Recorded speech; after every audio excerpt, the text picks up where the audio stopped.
Dans la Bible, la vocation est l'appel que Dieu fait entendre à celui qu'il a choisi pour se faire connaître à son peuple. Quand il appelle, c'est toujours pour envoyer en mission selon une vocation particulière.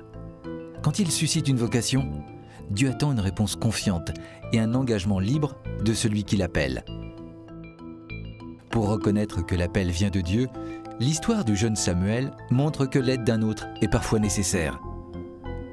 Confié au service du temple, Samuel accomplit le service divin sous la direction du prêtre Élie.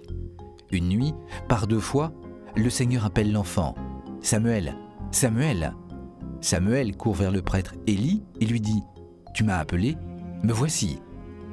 Mais Élie lui répondit « Je ne t'ai pas appelé, retourne te coucher. » Une 3e fois, le Seigneur appelle Samuel. Alors Élie comprend que c'est le Seigneur qui appelle l'enfant et lui dit « Retourne te coucher. Si on t'appelle, tu diras « Parle, Seigneur, ton serviteur écoute. » Le Seigneur appelle une nouvelle fois Samuel qui répond « Parle, Seigneur, ton serviteur écoute. » Alors le Seigneur fait de Samuel un grand prophète pour tout le peuple d'Israël.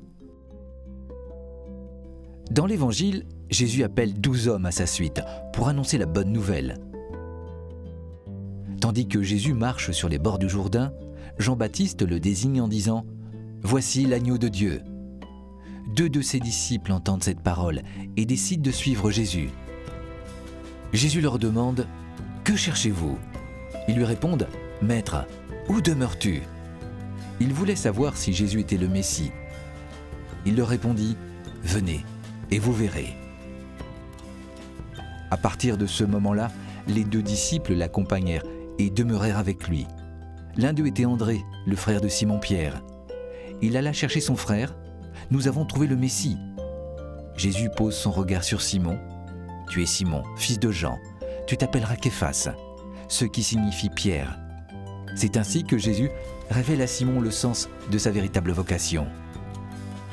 Le lendemain, Jésus rencontre Philippe et lui dit « Suis-moi ». Philippe va chercher Nathanaël. Celui dont parle la loi de Moïse et les prophètes, nous l'avons trouvé.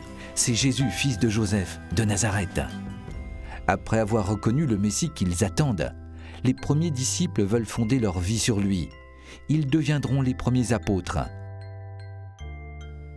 Leur mission est de mettre d'autres hommes et d'autres femmes en présence de Dieu pour les aider à le reconnaître et d'entendre, à leur tour, l'appel à le suivre.